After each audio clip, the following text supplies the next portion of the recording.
Hey everyone, and welcome to this explainer. I'm so thrilled you're here because today I am giving you the absolute cheat code to Greek mythology. Seriously, forget those boring, sanitized versions you might have had to read in school. We're diving straight into the real stuff today, the version where the gods are unbelievably petty, the heroes are deeply traumatized, and honestly, absolutely everyone makes terrible, terrible decisions.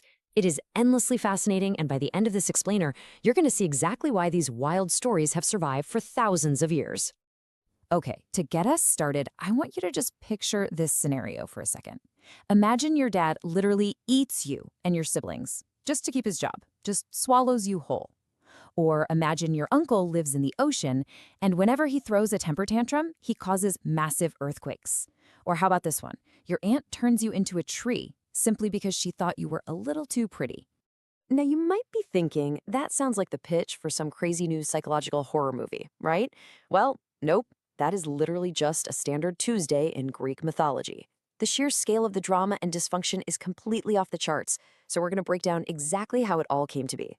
All right, let's jump straight into Section 1, how it all started. So, to actually understand all this drama, we have to look at the absolute chaos of creation. Literally, in the beginning, there was chaos. And I don't mean like a messy room, I mean a literal physical void. From that void came Gaia, Mother Earth. She created Uranus, the sky, and then, well, she married him. Yeah, it starts getting weird immediately. Anyway, Uranus turned out to be a terrible dad, so Gaia convinced their youngest son, Cronus, to take a sickle and violently overthrow him. But you know how it goes, power makes you paranoid. A prophecy told Cronus that his own kid would overthrow him too. His brilliant solution? He ate every single baby his sister wife Rhea had. Hestia, Demeter, Hera, Hades, Poseidon, all swallowed whole. Rhea eventually got completely fed up with this, obviously, so she hid baby number 6, Zeus, on the island of Crete. She wrapped a rock in a baby blanket and handed it to Cronus, and Cronus, he just ate the rock, no questions asked. Eventually, Zeus grew up, came back, and forced Cronus to throw up his siblings. They teamed up, fought a brutal 10-year war called the Titanomachy, and actually won. And that is exactly how the Olympians took the throne. Moving right along to Section 2, the dysfunctional Olympian family. Think of Mount Olympus as essentially the ultimate reality show mansion, just stuck on top of a mountain. It features 12 main gods, they're all related, and they are fiercely, fiercely dramatic. First up, we've got the big three. Zeus, the king of the sky, throws lightning bolts and absolutely cannot stay faithful to save his life. He famously turned into a bull, a swan, and even a shower of golden rain just to have affairs.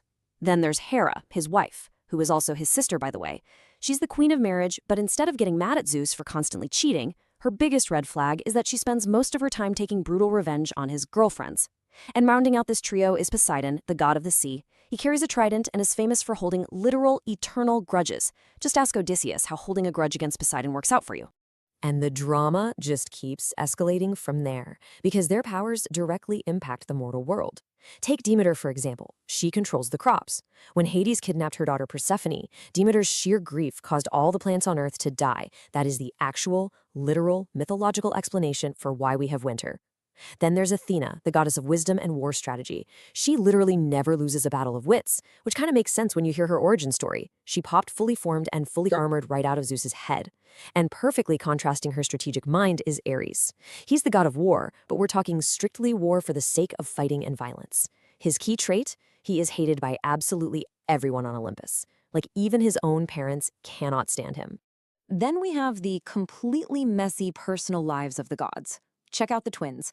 Apollo, the god of the sun, music, and prophecy, he's never wrong about anything, except when it comes to his absolutely tragic love life. His twin sister, Artemis, the goddess of the hunt, went the total opposite route. She swore off men entirely, and I'm telling you, if you look at her the wrong way, she won't just yell at you, she will turn you into a stag. And then we have the ultimate drama queen, Aphrodite, the goddess of love and beauty, born from sea foam. She's married to the blacksmith god, but the messy detail here is that she's secretly dating the universally hated Ares behind her husband's back. Finally, rounding out our main 12, we have a really fascinating mix of skills. Hermes is the messenger and the ultimate trickster. How much of a trickster? Well, he actually invented the concept of lying on the exact day he was born. Then there's Dionysus, the god of wine and parties, whose entire domain is fundamentally pure madness and chaos.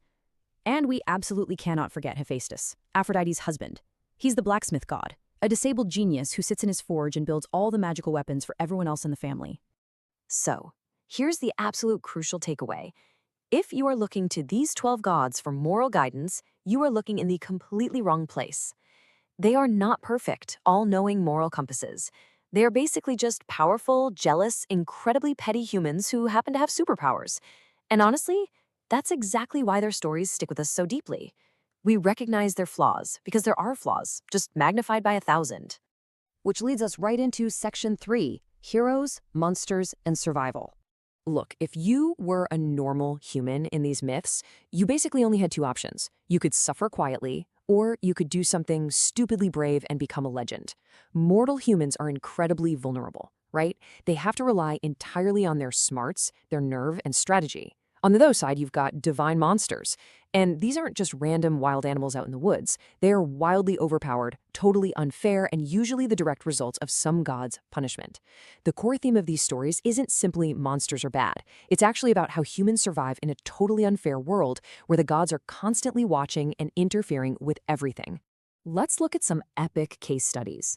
Perseus managed to kill Medusa not because he was the strongest guy in the room, but because he was the smartest. He completely outsmarted her by using a reflection so he wouldn't turn to stone.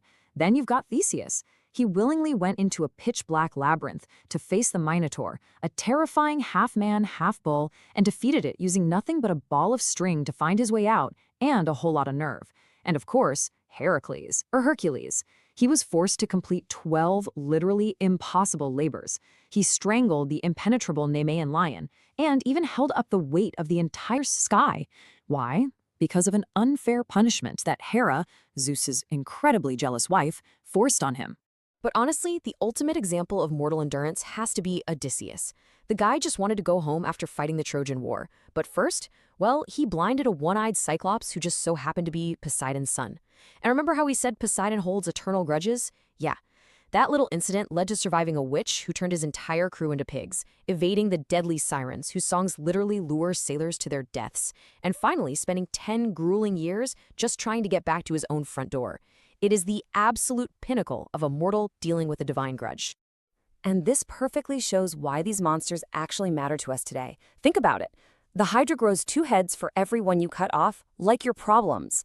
The monsters in Greek mythology aren't just cool creature designs, they're metaphors. Medusa was tragically punished by Athena. The Hydra is the living embodiment of how unfair life can be. The minute you finally solve one problem, 2 more pop up right in its place. These heroes are facing down the multiplying problems of human existence that we all deal with. Let's wrap things up with Section 4, Why We Still Care. Well, for one massive reason, they're literally baked right into our everyday language.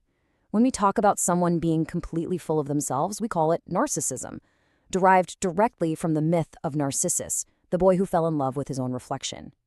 That sound bouncing back at you when you yell in a canyon? An echo, named after the cursed nymph Echo. Even the word chaos comes directly from the origin of the Greek universe. We are speaking the language of these myths every single day.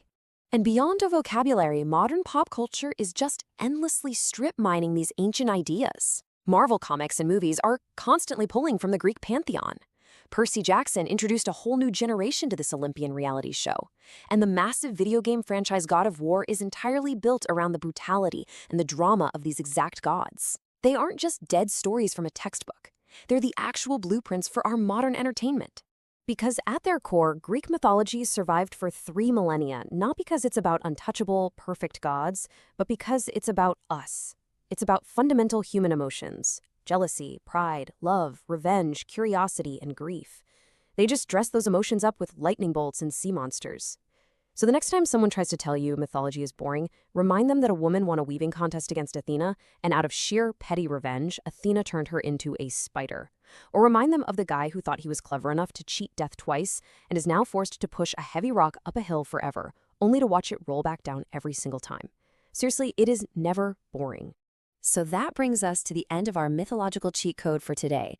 But the reality show is far from over, and I really want to hear from you. Which messy story should I break down next? Should we deep dive into the tragic punishment of Medusa, the dark romance of Hades and Persephone, or the absolute 10-year mess that was the Trojan War? Let me know your pick. And if you want part 2 of this explainer, you know exactly what to do. Smash that like button like Zeus smashing, well, absolutely everything. Keep learning, and I'll see you back in Olympus.